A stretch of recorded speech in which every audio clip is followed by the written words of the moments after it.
You're now listening to From the Jump, where we keep the convo going with the latest and greatest in hip-hop. With your hosts, Mr. White and Syllable. They tell it like it is. From the Jump. Welcome to From the Jump, your source for all things hip-hop. I'm Syllable, and this is my co-host, Mr. White. And we're joined today by Hakim Green. We appreciate you coming to the studio for From the Jump Hip-Hop Podcast. How you doing today? I'm doing great. Thanks for having me. Glad to be here, bro. Yeah, we're glad that you're here as well. Your music is definitely top shelf. I love what you do. And we have that mutual friend in common with Cypher Chavez, and I'm glad we got linked up together because it was really dope listening to your work with KRS-One. You're said to be KRS-One's right-hand man. You've been working with him since 1995. Is that right? Actually, 1992. 92.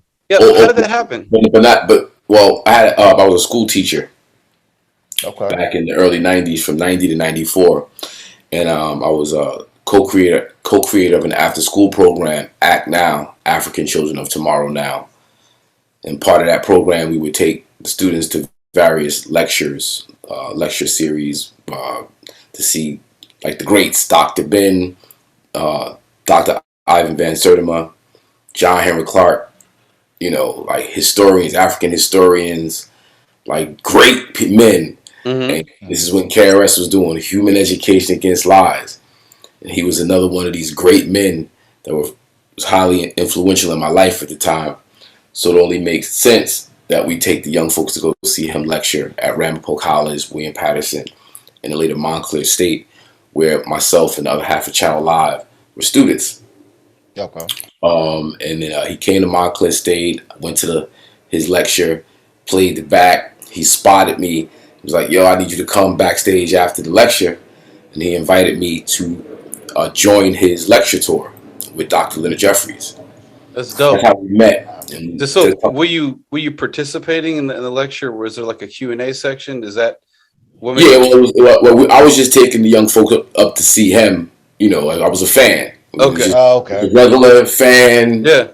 Just, let's go see KRS. Hop in the van. We go rent a van. Nice. Take 15, 20 kids up to go see KRS. It sounded like he loved your movement, and he was like, "Nah, I see what you're doing." But he didn't know nothing about it really. It was just we were there, and Q&A came up, like he said. Raise a hand. I had something to say. Oh, okay. And then I had something to say. You said? At Ramapo, I forget. At Ramapo, I forget. But at William Patterson College, I had asked him something relative to Vanilla Ice and the white rapper. And how long would it be before hip hop wasn't black people's anymore? Oh man! And he said, not long, but we'll create something new and call it something else, and then that'll be our thing for a while until that gets taken. And nice. So then he came to he came to Montclair State. And he saw me, recognized me from the other two lectures. At that point, I had told him I was a school teacher and what we were doing up there. So when he saw me, he was like, "I want you to open up my lectures, Human Education Against Lies, coming from someone who's in the school system, hands-on experience." And so that was that. And then I did a couple lectures, and about a year and a half later, I was able to actually get him a demo.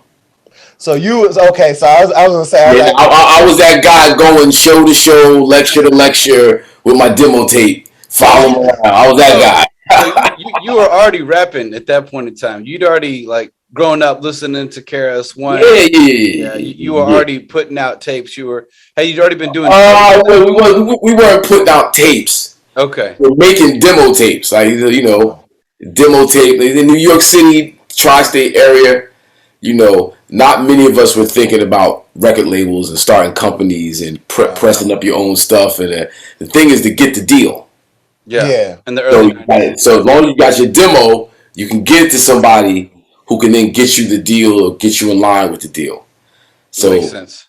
We were signed to somebody else in that sense earlier than that, making demos, shopping demos, nothing coming up, nothing happening. And then things happen and hook up with KRS, and you got KRS-One producing your project. makes things a little bit easier. I mean, a little bit. Yeah. And that must have been dope, being in the studio for the first time with KRS-One.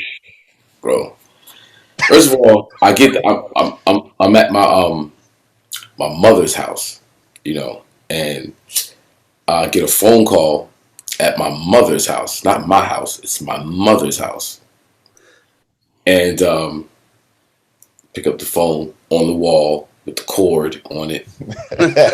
Classic. Before cell phones. Before cell phones, there's no such thing as a cell phone at that point. Nope. Actually, that's not true. The one in the car, the big one, like a suitcase. Yeah. That was going on. Missed that call though. You know, it ain't like you ain't got call waiting or nothing like that. Call waiting, no caller ID, none of that. You ring, you pick the phone up. And you go, this is KRS-One.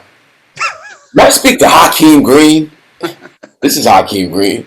Hakim Green, I'm sitting here at D&D Studios, and I was wondering if you and your partner Tuffy like to come on over and cut some music with me.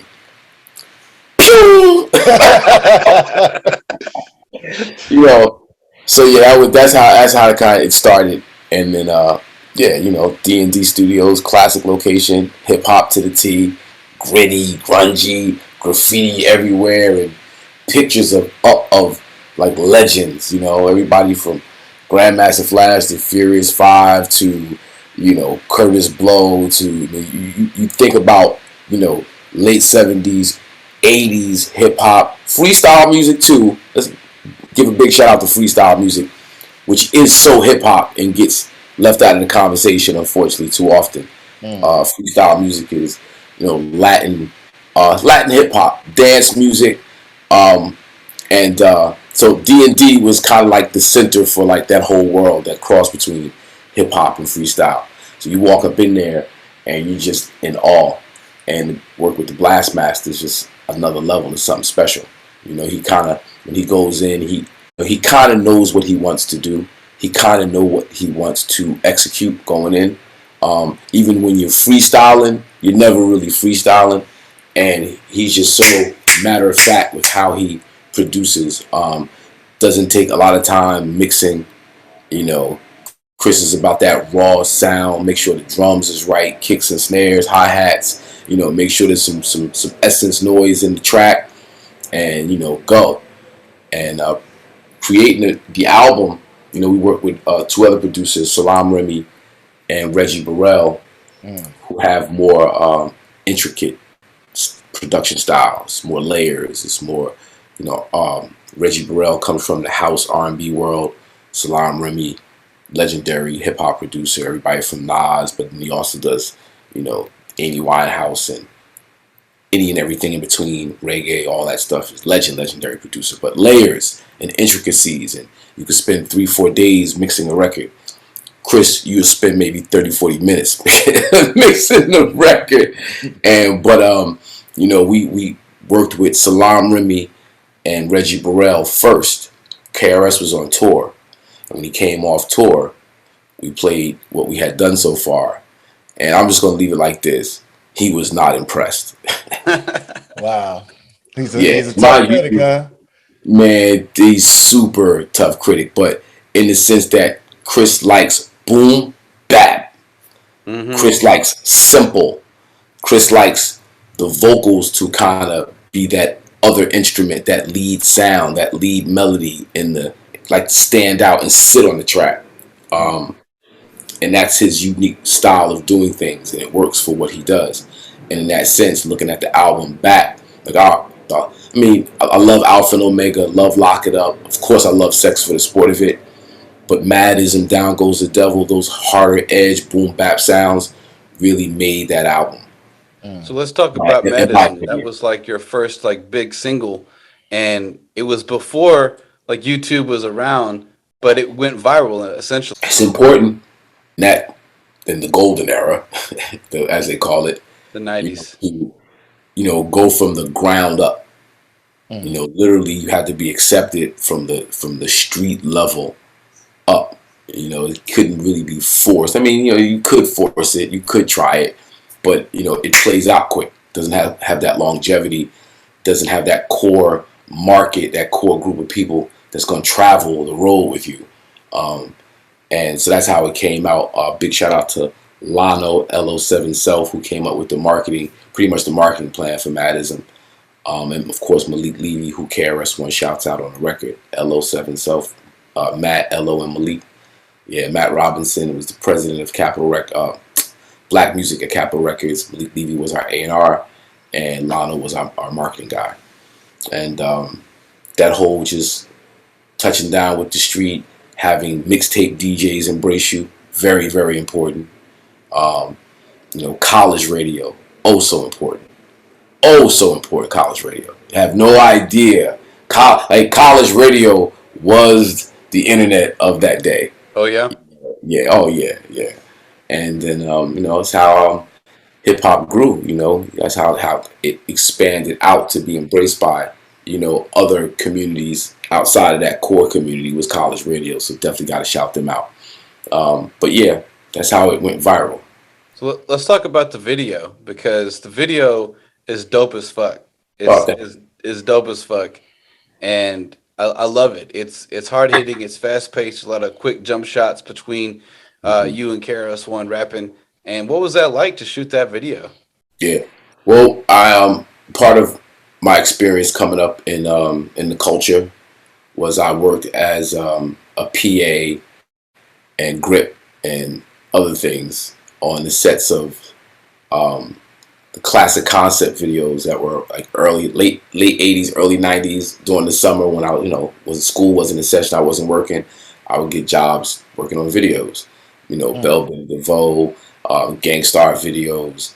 I worked on Live at the Barbecue, not Live at the Barbecue, Back to the Grill Again, MC Search with Nas, nice, and Red Hot Lover Tone.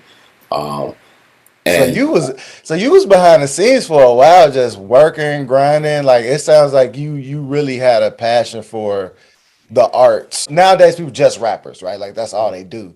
But back in the day, everybody was so multifaceted, where they had these different talents and their interests kind of transcended just rap itself. But it was about creating everything visually, sound, aesthetics, all of that. So that's dope that you was involved that deep. Yeah. But also, like, growing up in the culture, like, doing hip-hop before we called it hip-hop, it's just the things that we were doing as kids, as young people trying to, there's a rites of passage. We all have that drive to want to prove ourselves, right?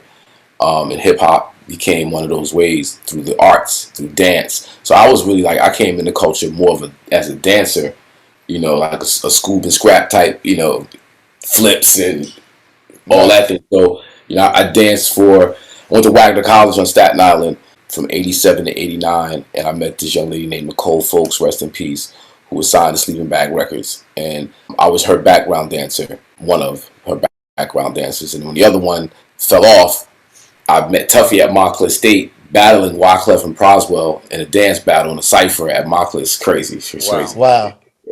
Mind you, Proswell's in high school. He would end up a member of Act Now, that after school program I told you about. Didn't know him then. Wyclef I didn't know. I'm serving these jokers in the Cypher, killing these jokers, killing them. So then Tuffy comes over, and then he and I start rocking together against Proswell and Wyclef. It's crazy. So there's an old video, Kilimanjaro's dance contest. Go watch that. It's from 91. And you'll see how I get down. You see how it's actually on video. Oh, yeah, it's on video. Not that thing with Wyclef and Proswell. But if you want to see how nice I was with it, go Kilimanjaro's dance contest on YouTube. Okay. I was going to say, if you got a video of you serving Wyclef, I want to see it. So put that up today. Right. So I danced for Nicole. I danced for this artist named Princessa, but I also danced for Naughty by Nature when they were the new style. I went to high school with them. I grew up with them. I've known them since I was a kid. I was like a kid. Right. I watched Tretch when he was MC Tiny T. And he became MC Tiny T Treachery. Okay, MC. Okay, yeah. Right. So, long name. Okay. Vin is a brilliant dude. Always got all the jokes. Just smart as a whip. Straight A student all through school, but smart as this dude is. K, always the quiet dude in the back. DJ, always about DJing. I actually got put on the Criminal Minded and Boogie Down Productions, walking in the homeroom. KG sitting there with them. I'm like, who's that? This is, again, it's crazy. Growing up in the culture.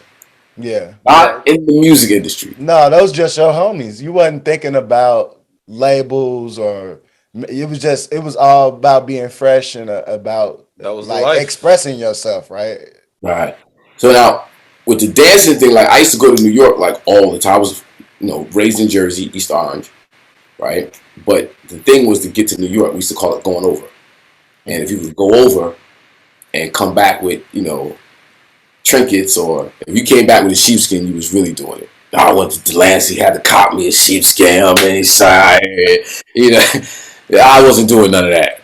But going over was a big thing. So my first experience going over without my mother or the school supervision, my cousins took me to the Funhouse, which was a nightclub, legendary nightclub in New York City in the 80s. This is 1984, Christmas, 1984. And man, when I say like New York City in the 70s and the 80s, it's different. Like New York is fly, it's all that now, whatever. This was just the rawness, the realness. Like you wanted the experience because anything could happen at any time. It's just you was expecting to jump off. And I'm like, what, at this time, 15 years old? We go over, make our way down to the club. You walk in the club. It's this big, it's called the Funhouse. Across the room on the wall is the DJ booth, but it's in a clown's face. Like the clown, and the clown is smart. It's this big thing cut out of the wall, the shape of a clown. And the DJ booth is in the clown's face. It's Red Alert and DJ Little Louie Vega. I'm blown away. I'm walking around. There's a Cypher with this tall, linky, skinny kid with a big Jerry curl afro and gazelles. And he's doing the Steve Martin, his dance called the Steve Martin, right? He's doing the Steve Martin. This is before it was even out, right? Everybody's looking around. And so the night goes on. The host comes on, grabs a mic, introduces the first act. Slick Rick Dougie Fresh. That tall dude with the Jerry curl afro, that was Dougie Fresh. Crazy. Right. There's no YouTube, and man, there's no, you hear things, he had no records out at this point. You just hear, actually he did have records out at that point, but you don't know what these people look like. You hear, but you have no idea what they look like. They come up on stage and they do Lottie Dottie for the first time ever. Christmas Eve, 1984 at the Funhouse. And you were there? I was there in the building, wow. 15 years old. Right, crazy. So now I snuck over with my cousins, so I couldn't really do the New York thing all the time. It was like, once every blue moon I could go over, but I had to be back by a certain time. I couldn't really do my thing until I was like 17. And then it was like I was immersed in New York club life culture. Heartthrob, which was the Funhouse. I went back to the Funhouse, but it was new, under new management. It's called the Heartthrob.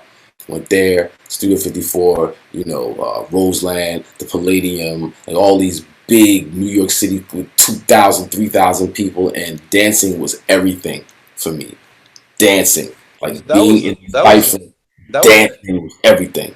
That was the era when Nas started chopping up on stage and earning his stripes through performing before he got signed.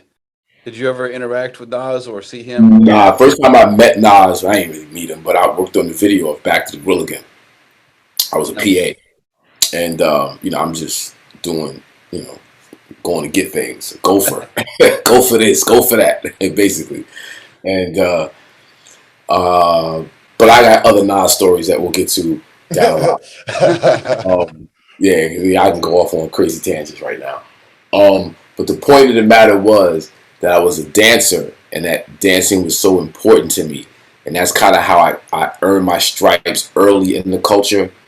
And those those doors, those stripes, those doors would lead to places, be it, doing video work for Classic Concept, or, doing background dancing for folks. Dancing was like the thing. So I was in Texas actually, dancing for Princessa. Big pop record called Show Me How to Dance by the Bingo Boys. And then Princessa was the featured rap artist on the song. And we traveled the country doing our little scoop and scrap. So one hour in Texas, sitting in a limousine, waiting to go on, and OPP came on. And I'm like, yo! Now it's 1992, 3, something like that. To be on the radio was super extra special back then. Yeah. It's special now. But back then, again, there's no internet, there's no YouTube, there's no platforms or avenues to really get heard. You're on the radio.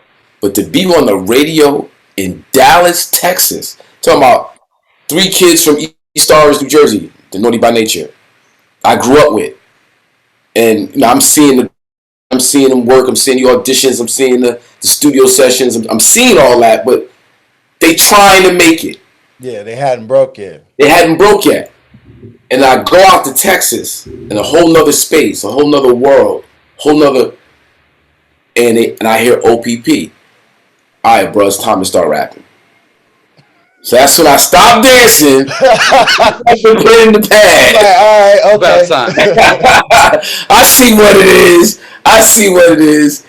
And that's really what put the battery in my back. Like, I had done poetry a little bit here throughout, growing up. But that's the thing. I was like, nah, bro. You need to be an MC. And that's what did it. And then, like, a couple years later, you hook up with KRS-One. Yeah, that was, let me see, because that was like 91, 92. I met Chris probably that year. Right, that next year I met Chris. We started the after school program that next school year.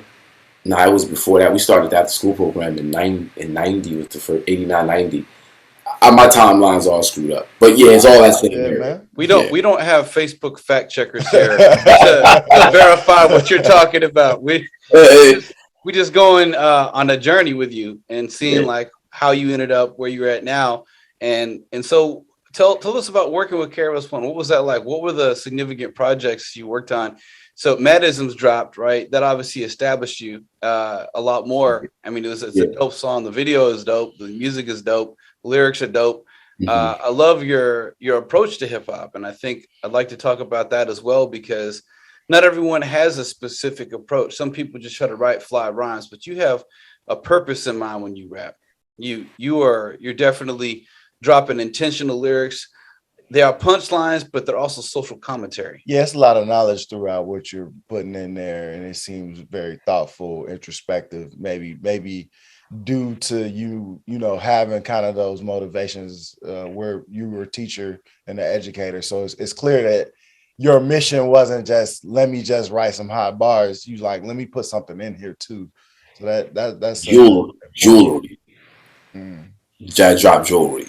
It's just drop 50 gems. I'm 52 years old, right? But even so we just come up at a different time. When you've been influenced by KRS-One, Chuck D, Kane, Rakim, the craft of MCing, of writing, of expressing, of conveying a message or messages within a message, being able to say something that's going to make people rewind over and over again. I come from that rewinding. You already said, listen to X-Clan, that first album, and realize that you got this kid who's 18, 19 years old, Brother J, 19, 20, dropping facts about Kemetic, ancient Egyptian culture and history in rhyme form over hard-ass beats, but he's doing it in a way that he's not preaching to you. He's not he's just swag. He's swagging with it. It's just he's enveloped in a culture, and I'm just expressing to you the culture. I'm not like how, drug rappers, trap rappers, rap about what they rap about is because that's what they're immersed in. I'm immersed in this shit over here. I don't know nothing about that shit. It's not my world. My world is is representing where you come from. That's Right, an interesting conversation. I mean, I like to bring up that point in terms of like the way that I was raised. I'm obviously quite a bit younger than you at 33, but you know, I come from an old school family. My mom was born in 49, so like the way black people were back then, like my grandma was a real grandma. You know, when you went in her house, the way you addressed her, the way you spoke, the way that you dressed, the way that you carried yourself was very much like MLK or Malcolm X, and that was the only people you could idolize at that time. You couldn't. It wasn't you couldn't be like, you know, maybe MJ. You know what I'm saying? Other than that, it was like if you wasn't talking about, you know, trying to better yourself or enrichment, there wasn't an option. Like gang culture hadn't really taken over yet or anything, and so I see what you're saying in terms of when you started writing rhymes, that was the only way to write rhymes. Wasn't no not. I mean, it's just growing up in East Orange, right? You know, it's the hood, it's the suburbs, you know, homes and backyards and trees and parks. But it's the hood. You know what I mean? It's you know, when you follow what happened, you know, coming up through the 60s and the 70s with the North Riots, the North Rebellions in the 60s, and talk about white flight, you talk about the tax base that left these areas, you know, at the same time, industries leaving, distribution companies are leaving, we call it, manufacturing companies are closing down, technology's taking over. You look at, you know, drugs, the drug influx of drugs, the heroin in the 70s and crack in the 80s, and, you know, you understand, okay, this is the hood, but there was no gangs in East Orange coming up. Football was everything. I want to play football, basketball, baseball. And that was everybody. Everybody. Sports was highly important in East Orange. Crack hit in 85. And I watched my high school football team go from dressing 75, 85 players for home games to struggling to get 35 players on the varsity squad because everybody wanted to be in the street now and get money. So there was that going on in my understanding of drug culture and what it does. Then going to camp every summer, being able to, you know, escape, get out, really just experience other ways of thinking, other perspectives, other cultures. You know, being able to go to college helped out a lot, and not so much the academics of it. Again, other people, other networks. I met Nicole, who it got me into the industry via dancing, like all that stuff.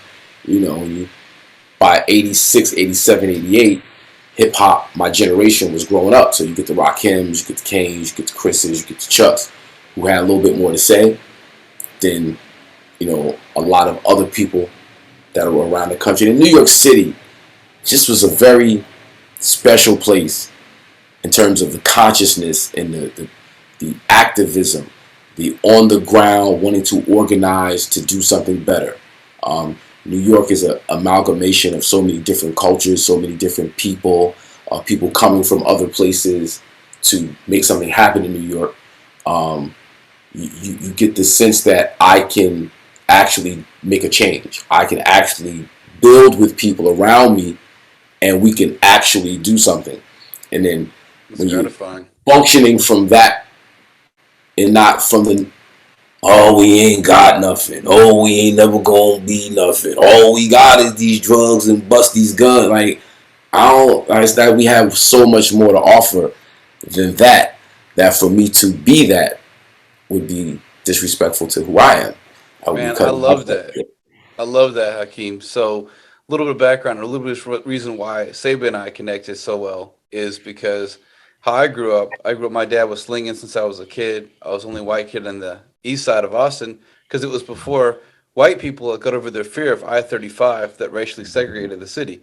And so my dad's a construction worker. He's slinging on the side. He's doing his thing. He's on the construction sites. I'm the white dude walking through the neighborhood where there's Bloods, there's Crips, there's drive-bys, and I had to learn really early on about race, class, and social constructs. And for that, like your epitome of succeeding at that point was to get your spot on the block, was to start slinging, to get that money because food stamps ran out or we couldn't pay the electric bill. And so I was a high school dropout. I ended up living years on the streets, and I went from that to actually going to college. And a similar experience, right? For me going to college, that was my way out. And it wasn't just a way out because the degree was going to get you anything. I was still 100K in debt, but it was the social aspect of being able to surround myself with a different environment to give myself a chance to succeed. So I resonate with everything you're talking about, Hakim. That's dope. Yeah. And then, you know, when you know something, you're responsible now. So I can't. So, you know, there came a time in our production process where KRS was like, yo, man, y'all too smart. Y'all too educated, man. That's how Mad Izm got made. Knowledge rules supreme, said y'all are too educated. So we had this song called "The Blunt Is on Fire." The blunt is on fire. Quickly pass the lighter, let the Philly blunt burn. So in the song, it's like we had this whole style of rhyme called metaphorical concepts in freestyle context. So it's a running metaphor through the entire song, but we're doing it in a way where it's more not off the head, but freestyle in that it seems like there's no structure. But the song is anyway. So Sex for the Sport of It's that, Lock It Up is that. And then The Blunt Is on Fire, which didn't make the album because it became Mad Izm. Chris was like, y'all too educated, y'all too lyrical. Y'all gotta dumb it down. Y'all gonna go over people's heads. You gotta reach to people in the gutter. You gotta talk to them. Come on down, let me show you. I'm gonna do this song with you. That song ended up Mad Izm. Now, Wake Up in the Morning, Got the Yearning for Herb was halfway down my verse. Me and Tuffy wrote the song to spite Chris. We were trying to be so corny in our lyrics that he would be like, all right, stop fucking around, do it your way. I ain't whatever. but it backfired. Because when we spit it, he was like, you need to start your rhyme with that. You wildin'. Why is that way down here? Start your rhyme with Wake Up in the Morning, Got the Yearning for Herb. That's a great starting line. That catches you right away. I wrote that as a joke, bro. I wrote that to not like you know that line is one of the greatest lines of all time, no doubt. But it was really written as to spite Chris, and it backfired. That's an interesting story. So tell us about Channel Live and what are you working on right now? What are you excited about? By the way, I love to track the Cypher with KRS-One and you guys. It was dope. I'm big on freestyling. I cut my teeth, but one of the reasons why I look up to KRS-One, right, is because I was living on the streets, listening to hip hop, and his messaging really resonated with me. I actually met him at Rock the Bells a few years back, like 2010, 2011. He didn't know who I am, but it was dope to meet him in person and be like, wow, so you're the man. And I've listened to him since I was, a teenager on the street. So that was dope. So I have a personal connection with all that. So that's why it's an honor to interview you about this. And so I'm just, curious, like, what are you working on now? What are you excited about? Cypher's on an upcoming album project called Aubrey, entirely produced by Ron Lawrence from the Hitmen, produced Hypnotized for Big E, Where I'm From for Jay-Z. Got guest appearances from CeeLo and Freeway. Nice. Carl Thomas. Yeah, so I'm excited about Aubrey. That album is fire. Solo project, No More Channel Live. So I put out an album last year, Mad Izm, Who Want This Smoke, as a 25th anniversary project to celebrate Mad Izm, the first song. And that album project has Carl Thomas, KRS-One, General Steele from Smith & Wesson, Jerz from Black Sheep, Do It All Kelly from Lords of the Underground, Tretch, Keith Murray, Sadat X from Brand Nubian, Thurston Howell III, Weedham Zoes. It's a lineup. Bangers. Tracks by Breakbeat Lou, Dom Beats, Mateo Getz, Kenny Parker, Domingo. But it's like you fire, had a lot of fun with that, man. Like, Yes. because it's like I can only imagine, like, you get in the game, you start, and you grinding, and then you get to the point where it sounded like you making the projects you want now. Like you getting the people you want on those projects, and probably getting a lot of creative control, right? Yeah, I mean, the song Mad Izm, of course, that's the movement. But in 2015, I launched Mad Izm as a company. Okay. A website, madizm.info, and it's a brand that just represents hip hop culture within the cannabis world. Go see me at madizm.info. That's the website. We got merchandise for you. Got these hats. Got these shirts. Music. So go check out Mad Izm. Who want this smoke? At madizm.info. Go support. Yep. So there's that, and I have another company, 24 Hours of Peace, which I started to support the mayor of Newark, New Jersey, Ras Baraka. He has an initiative, violence as a public health issue, and is looking at violence, the causes of violence, as the health and wellness of the community, and then attacking or prescribing the medicine based on the need, education and job creation, trauma support and recovery, a whole list of ways we can help people deal with violence and overcome violence in their community. Hip hop culture, of course. Hustle community activism approach to that as well. Yeah, I mean, I guess hustle. So it's like hustle, struggle. Like I do what I do just because this is what I do. Not a hustle. It's not a struggle. It's just life, and it's a way to approach life. Create mechanisms that help people. Create mechanisms that reach people. And through hip hop culture, it's easy because that really allows me to be me in that sense. Instead of peddling some bullshit, we could be reaching out to people with more some more concrete things. So that's I ain't better than nobody. It's not that. It's just this is who I am. This is what I do. Creating a system around that harnesses the power of what I do. And that's what 24 Hours of Peace is, in a sense. Peace, love, unity, safely having fun. It's an annual concert that we do in Newark, New Jersey for 24 hours straight, 6 p.m. on Friday to 6 p.m. on Saturday. What month? Artists, spoken word artists, speakers, all sorts of Newark talent comes out. And we get legends and, big what artists. What month is it? Usually August, sometimes September. Okay. But right before the school year pops off, we usually do it just to get, give people the right focus going into the new school year. That's fly. Past year, we did KRS-One, Jadakiss, Beanie Siegel, Freeway, PNB Rock. Other years, we've done Fat Joe, Common, Naughty by Nature, Lords of the Underground, Savion Glover, Rakim, wow, Styles P, Smith & Wesson, Juice Crew All-Stars. Like, we've had legends come out and rock out, and we've had some phenomenal Newark talent really, come out and do their thing. And then we partner with the nonprofits, people in the community actually doing the real work. The 24 Hours of Peace, the concert, is a commercial. It's just a platform to promote peace, love, unity, safely having fun. But then the real work continues after that, and that's when the nonprofits come in, do their engagements, activations, their outreach. So now 24 Hours of Peace is also a character development program called Build Your Skills, using hip-hop to identify transferable skills in young people. Nice. Also, we have character development program, critical thinking, conflict resolution, and just giving young folks the skills to actually overcome the obstacles that they face. There's ways to do this, and I'm sure through your history, you've learned how to, pivot. Go from a bad situation to a good situation.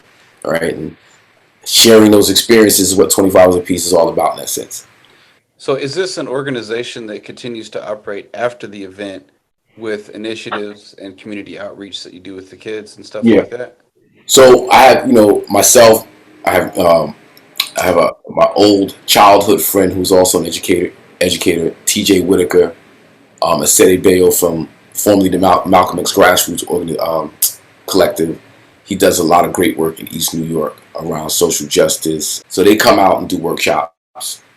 Giant from the Bartenders, everybody's familiar with them. If you haven't, check out YouTube. Bartenders, they do the pull-ups, the push-ups, the calisthenics, and he infuses critical thinking, conflict resolution exercises within his workout. And he's all in Rikers Island doing workshops, and he comes out and does some stuff for us. So it's a way of just structuring, that type of work. Like we know people in health and wellness. Everybody knows somebody who's juicing. Everybody knows somebody who's vegan. Having those folks come in and share that knowledge, and just using hip hop as the drink, the vehicle.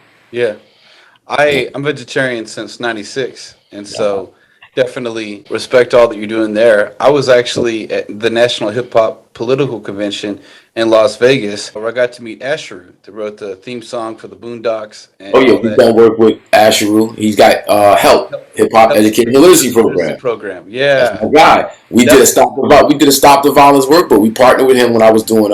We started Stop the Violence as a nonprofit back in 2007, and one of the things that we did was partner with Asheru and Ed Lyrics to do a hip hop educational literacy program book, Stop the Violence. So yeah, that's my guy. Related at all to KRS-One's tour for Stop the Violence? Yes and no. Okay. Well, you saw the song Self Construction. Yeah. All right, there you go. So I was at Scribble Jam in Cincinnati, Ohio, and I was there. KRS-One live. Oh, really? Well, I was there. I was Scribble Jam. Yeah, I was there.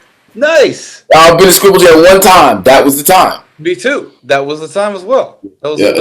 It was actually pretty ironic. I was standing on a chair to try to see KRS-One on stage, and these bouncers at Annie's, right, where it was held at the venue, tackled me. Didn't tell me to get down off the chair. Tackled me. They're like some ex-con fools. They were literally stomping on my head. And I'm screaming out at KRS-One, "Stop the violence! Stop the violence! Stop it!" He's performing at a Stop the Violence tour. My head is getting I remember that, dude. That was me.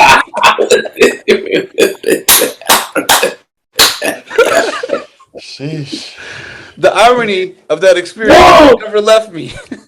It's crazy. Yeah, they dragged me out the door. I'm holding on to the frames. They are dragging me out the door. I'm like, I flew from Austin, Texas to see this. Wow, that's crazy. Yeah. Small world. That's crazy. Yeah. So I forgot how I got back there. Oh, well, yeah. So Asheru, ED Lyrics, she did a partnership with them. I met Asheru at National Hip Hop Political Convention. Got turned on to the HELP program. And that was dope because I would be one of those students, had I been in high school when that came out, that would have applied to. Because I'm sitting here in an alleyway, still going to high school, not relating to how other kids are learning, but I'm the problem, right? It was just because one universal approach to education doesn't work. You gotta understand not everyone comes with the same perspective. So I love that. I love the work you're doing. Please reach out if there's anything I can do to support that, or add to it. Let me know. I'm trying to eventually get to be a speaker so I can share some of my experiences going from the streets to college grad. If I can help out or support you guys in any way, let me know. Okay. Sure. Yeah. Maybe we can do a 24 hours a piece in Austin. That'd be dope. Oh, yeah, absolutely. There's a lot of community resources here. And bring that out. Yeah. So, we're kind of switching gears a little bit. There's been obviously some very popular things going on right now as far as KRS-One is concerned. Mm-hmm. And I want to bring up the verses. that he did with Big Daddy Kane. Did you check it out? We know you were rooting for BDK the whole time. How did you feel about that? Seeing two legends kind of being. Versus become so big now. It was kind of like a little online thing at first, and now it's like they really throwing some legendary shows, especially with this last one, and then the one with the Locks where they just shut down Dipset. That was like I would have left the building the way they were. But back to KRS-One and Big Daddy Kane. Just seeing them still do it, like yourself at your age, like you just that motivation. At your Well, play me out, right? Well, we talk about this all the time. There's a huge like Don Cheadle right now. At your age. I'm sorry. You saw the Don Cheadle Kevin Hart clip? He ain't got applesauce. What's that? You see the Don Cheadle Kevin Hart clip? Where Don Cheadle says he's 56 and Kevin Hart was like, damn, He's like, yeah, I'm 56, and he's like, damn. Kevin Hart here. Yeah, your age. Yeah. Well, if you take care of yourself, yes. I really don't think you're old till like probably past 65. If you can keep fit, I'll be old till 9 o'clock. Well, I'm speaking more so on like be like, yo, it'd be rough. With hip hop, unlike for instance other genres of music, country, rock, whatever, they allow the ageism issues in hip hop where it's like, I'm not saying I view you as old, but most people my age and younger, they're gonna be like, oh, well, I don't listen to Tupac or whatever. Like, I'm not that person, but a lot of times, people aren't getting those opportunities to continue to shine. They're not putting the spotlights on the people who founded hip hop, built it, actually pushing the culture forward. And I think that, it's beautiful to see now that people are still getting opportunities to show that this is something that people should get an opportunity to continue to do and shine into however long they want to do it. Right. It's not if you don't hang up your hat, you still in the game, type of thing. Yeah. Do it. That's it. You just do it. And whoever rock, whoever don't. And I have yet for, somebody to see me rock and be like, oh, you old. This is the first time. Oh, you old. Like, hey, you or play Mad Izm. I usually get, yo, what's this? You don't know what this is? Nah, what's this? This is nice. This is dope. This is from 1994. What? No, that's what I get. Yeah. Now if you preface it with it, then they're probably gonna be like, Yeah. I see what you're saying. You know what I mean? Now, not everybody's like that. Sure. Some people, you listen to them and they do sound old. So did you watch the verses? Now, and let me also say that there's when I was 14, 15, I wasn't listening to Smokey Robinson. Wasn't. When New Edition was hot, we weren't really checking for the Temptations. Yeah. Exactly. You know what I mean? So I think young people should have their thing. But it's good that verses exist so we can have our thing and we can, just display our skill. Word. And when you see the level of skill, like I said, it's not like, oh, they're old. It's more like, wow, they still get it in. And I see Christian perform all the time. I see Kane perform, not as often as Chris, of course, but I see him perform enough to know that those brothers still got it on stage. Got it. If they get it and for real. Yeah. But my generation especially, most of the folks from they still doing their thing. They sound good doing it. Naughty by Nature, they still wrecking stages. Red and Meth ran through verses. Yeah. Definitely. It's just crazy. So you heard of Austin City Limits Festival, right? ACL? No. Austin City Limits Festival. You've heard of South by Southwest, right? Yes, I heard of South by Southwest. Okay. It's like South by Southwest. Okay. It's like slightly smaller if you call like 75,000 to 100,000 small. It's a weekend festival though versus the multi-week. Yeah, it's like a month for like South by. But for ACL this year, I was there seeing Jack Harlow, one of the freshmen that's come up pretty recently. And the next day I went in because I wanted to see Polo G. Right, one of the other freshmen coming up, and he left before I could see him because he got faded after like 10 minutes on stage. Had his DJ just playing Drake tracks afterwards. I got there and I was like, "This is not Polo G. This is Drake. What is going on?" And they explained to me what had happened. And then looking at this verses and the energy KRS-One comes out on stage with, I'm like, these newbies need to get their stage presence, that mic control, that that cardiovascular that comes with being on stage and rapping and moving around. Like, it's a whole art. It ain't as simple as just recording in the studio if you're actually a performer. Yeah. It's I don't really check for the new stuff.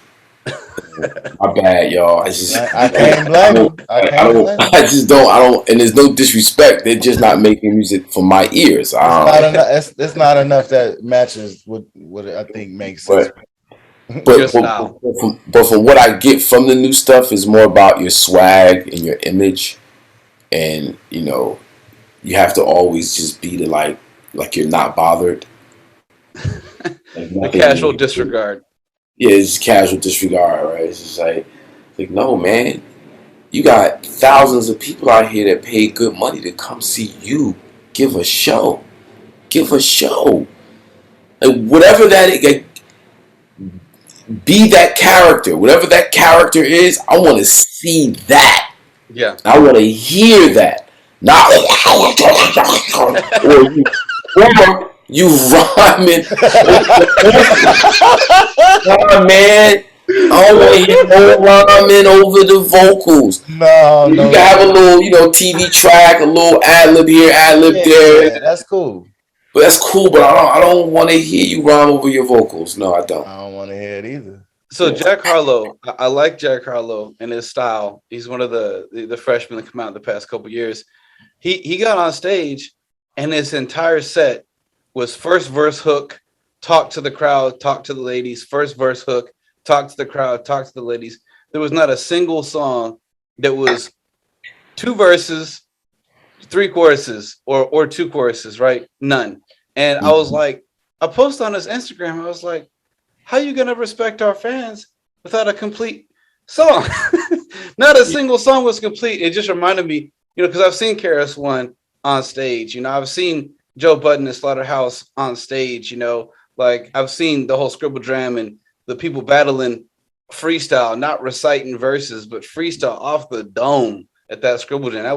That takes skill. You know what someone told Jack Harlow? You want to drive them to the store or drive them to buy it. So give them just a piece of it. Don't give them the whole thing. Oh, yeah? But that's bad advice. Yeah. Because that's about selling records. It's not about selling you. As a brand. Yeah, as a brand. Yeah. So, Dope. Well, we're going to wrap it up, man. But it's been super amazing talking with you in the history. And I definitely resonate with your message and all your lyrics. And I love your music. So I'm really glad we got a chance to connect. I appreciate being here with you guys. Yeah, let's stay in touch, man. And like I said, anything I can support you on when it comes to that community and the youth, I'm driven by that kind of stuff. So just let me know. Yeah. Yes. Yeah, appreciate the love, fam. This has been great. No worries, man. And like you say, anything we can do for you or vice versa. But also one of the situations where it's good to be able to highlight the good that's going on in the culture, right? And absolutely. I think that's one thing that we value is getting stories and getting the real legacy of hip hop out there instead of what people may be confused about what it is, right? And so I think that's definitely something that you're bringing it to the table, and you're gonna continue doing that. So pleasure rocking with you. Your respect. Yeah, just check out for the Cypher, produced by Ron Lawrence, featuring KRS-One. Also check out for Took a Test. That's one of the songs I forgot to mention on the Aubrey album. I listened to it, and also as well as Lessons. I'm gonna put links. Lessons. Lessons was produced by Porter Rock. Cannabis' DJ Porter Rock. Yeah. Nice. Yeah. That's not gonna be on the album, but it's a dope joint though. Check it out. Yeah. Lessons. Yeah. All right. Well, big respect, Hakim. We appreciate you joining us for another episode of From the Jump. From the Jump. Peace.